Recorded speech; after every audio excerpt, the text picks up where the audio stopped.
E eu acho que nisso os criadores do filme, do segundo, Divertidamente 2, foram extremamente felizes quando eles introduzem a complexidade dos sentimentos. Porque, por mais que a gente tenha, obviamente, muito mais sentimentos do que os 5 do primeiro filme, a magnitude deles ao longo do desenvolvimento inicial, ela é menor. Quando a gente passa por essa transição para a adolescência, é exatamente esse o grande dilema, como lidar com tanta coisa nova que está surgindo e que, exatamente como acontece com a Riley, é a dificuldade de conseguir entender como conciliar o que ela já sentia, quais eram os pensamentos, os desejos, as expectativas e lidar com todo um novo contexto, porque a adolescência, essa transição, ela passa não apenas por um fenômeno familiar, que essa criança deixa de ser a criança, ela passa a não querer ser vista como criança, mas ao mesmo tempo ainda não tem a capacidade e responsabilidade de um adulto.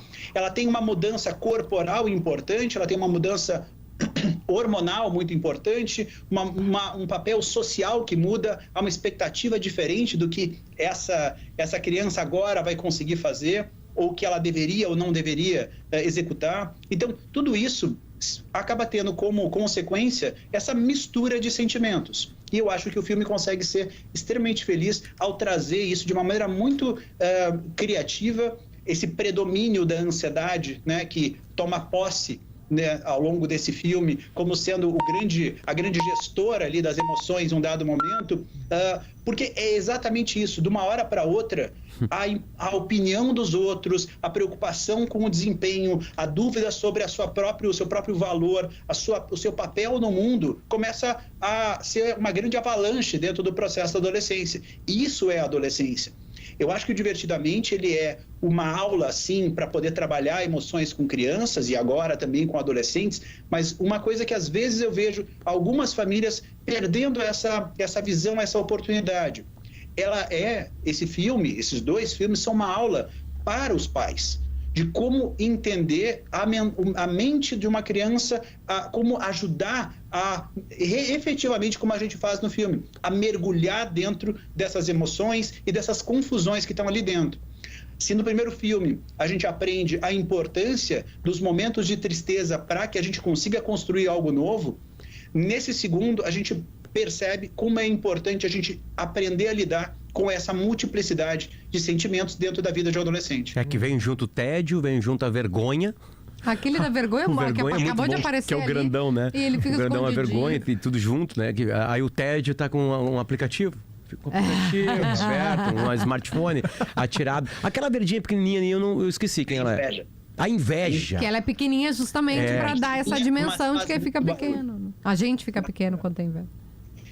Que é um sentimento, entre aspas, pequeno, que nos diminui, né, enquanto seres humanos, mas ele está lá, está presente. Tiago, e tem uma coisa que tu mencionaste agora, brevemente, que eu acho muito legal, se puder destacar um pouquinho mais, que é a questão da tristeza, né? No primeiro, a alegria, que é o sentimento principal dela, porque ela é uma menina feliz, ela fica comandando tudo ali e fica, de alguma forma, tentando deixar a tristeza de lado. E a tristeza, pobrezinha, não consegue aparecer, não consegue vir à tona, né? E até que se dá conta, a própria alegria se dá conta que a tristeza é saudável. Não, né? E a tristeza é muito gente boa. A tristeza é muito querida. Ela tem um coração ótimo. E que às vezes ficar triste é bom, né? Ou seja, se frustrar é importante, né? Sofrer, às vezes, ou enfrentar um luto de verdade, e isso é legal, né, Tiago? É importante. Como é que isso se manifesta na adolescência? Porque a adolescência pode ser muito melancólica também, né?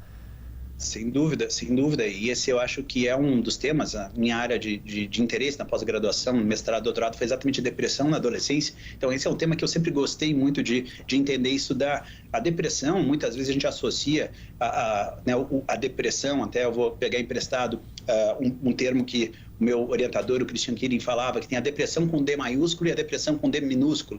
A depressão com D minúsculo é a depressão que todo mundo sente, a tristeza, é esse momento. Mas a depressão com D maiúsculo é quando a gente tem um transtorno psiquiátrico, que é muito mais complexo. Então, a tristeza é algo natural, inerente ao ser humano. A gente precisa passar por momentos de tristeza, de frustração, a gente precisa poder lidar com isso, e como o primeiro filme fala, né, é a partir da tristeza que a gente consegue elaborar algumas situações e, a partir disso, criar soluções melhores, a gente conseguir se reinventar enquanto pessoa, enquanto seres humanos. Então, a tristeza é uma situação necessária. Eu acho que, principalmente para algumas famílias, poder lidar com a tristeza dos filhos tem sido algo muito desafiador. Poder lidar com vamos dizer, o grande dilema, né, de como equilibrar a busca por um cuidado, por uma satisfação dos desejos dessas crianças, mas ao mesmo tempo colocar algumas situações que vão gerar frustração. Como equilibrar isso? Eu percebo algumas famílias se atrapalhando. E no período da adolescência é inevitável, né? Todo mundo aqui já foi adolescente e sabe a dor que é o não pertencimento. A dúvida sobre o pertencimento, a dúvida sobre ser gostado ou não, ser aprovado ou não, ser, enfim, de alguma forma, ter alguém que se importa com a gente. E eu acho que a tristeza se conecta muito com isso e esse filme consegue fazer isso. Eu quero pegar o gancho da frustração. Porque isso que o Thiago falou, eu acho que é muito presente. A gente não quer que ninguém se frustre, né? A gente luta para ninguém ficar frustrado. Porque...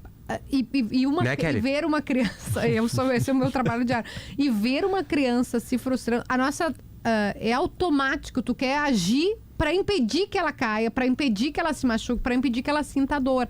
Só que no fazer isso, a gente tá... ela chorou, vamos distrair, vamos botar um filme, vamos botar um negócio, né, faz uma palhaçada. Só que às vezes é nesse lidar, e o Thiago que vai responder isso, né?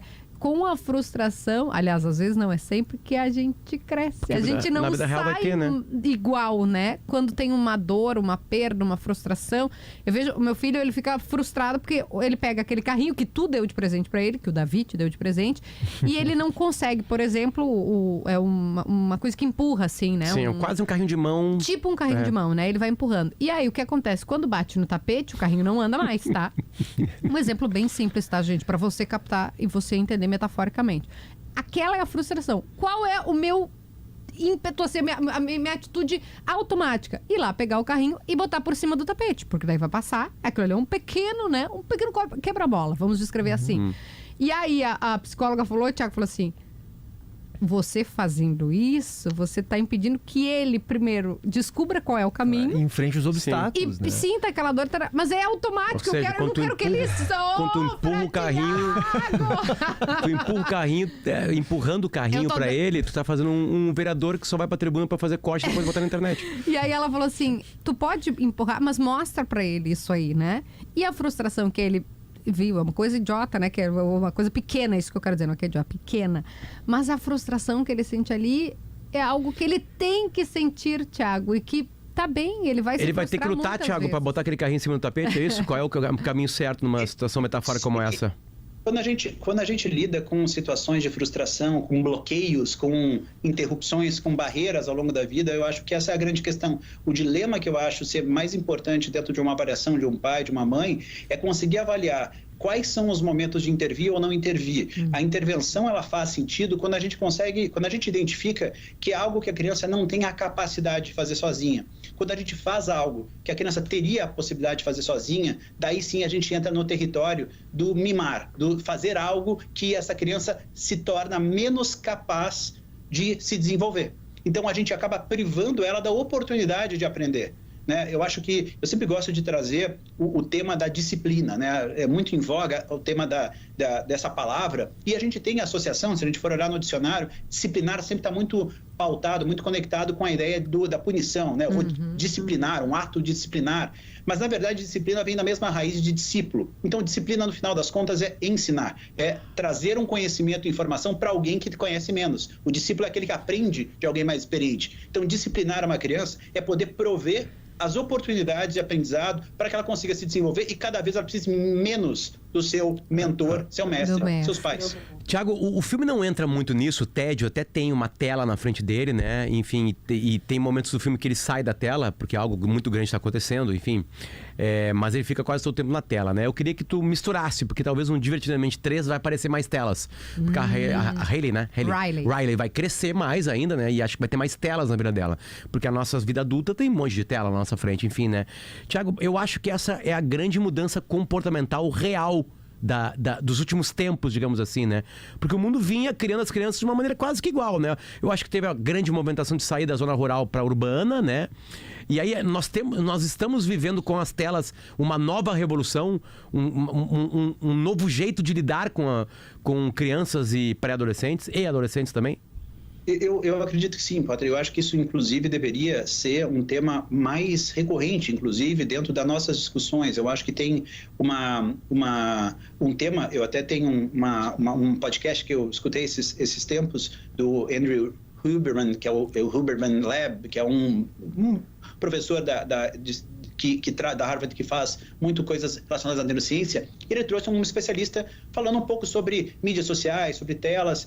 E um dos temas que eles falam, que é o grande dilema da maior parte dos pais hoje, é: bom, mas como é que eu vou privar o meu filho das telas, sendo que todo mundo está nas telas? E uma das sugestões que ele coloca assim: busquem criar pequenos nichos e grupos de pessoas que também pensem como vocês em relação ao prejuízo e o impacto negativo das telas.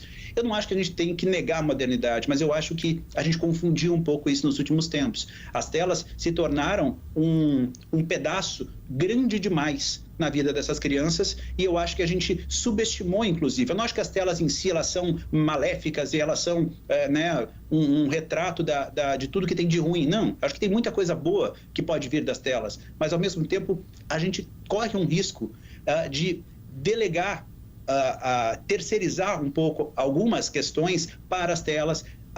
Uma comparação que eu sempre gosto de trazer: o mundo da internet é como se fosse a rua. Ninguém deixa uma criança sair andando sozinha, vagando pela madrugada de qualquer periferia. A gente acaba fazendo isso dentro de um mundo que é desconhecido. A gente não sabe quem está do outro lado. A gente não tem... Eu acho que a gente confia demais. Mas trazendo especificamente, eu acho que o filme também ele é muito generoso até. Eu acho que uma menina de 13 anos, infelizmente hoje, ela estaria no filme inteiro olhando para as telas. Que bom que ela não está.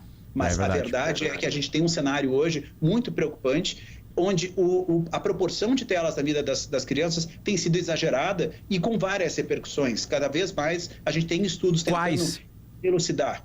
Oi? Quais? O que de ruim o excesso de telas causa? Sim, a gente tem algum... O que a ciência já disse? A gente já tem alguns dados, por exemplo, da oferta precoce, né? Crianças abaixo de 2 anos não deveriam ter nenhum contato com telas, porque isso tem prejuízo na parte de aprendizagem, de desenvolvimento de fala. A comunicação é prejudicada, porque a criança não aprende, por exemplo, a articulação da fala, ela envolve muito a imitação. Eu preciso ver o processo. E quando eu estou vendo um desenho, o jeito que o boneco mexe, o personagem do desenho mexe a boca, não é exatamente o mesmo jeito que eu mexo. Então, isso tem prejuízo no desenvolvimento. Então, a recomendação da Academia Americana de Pediatria, da Sociedade Brasileira de Pediatria, é ausência de telas até os 2 anos. Então é proibido. Não é um raio que vai cegar as crianças, não é isso. Vai dar um oi para o vô, para a avó, não tem nenhum problema. Agora, a gente não pode, vamos dizer, colocar uma babá ali para que a criança fique entretida, para que a gente consiga liberar, porque isso tem repercussões. A criança não consegue fazer, por exemplo, a tradução do que ela está vendo ali naquela tela em 2D para um mundo 3D que ela está convivendo. Então, isso tem alguns prejuízos.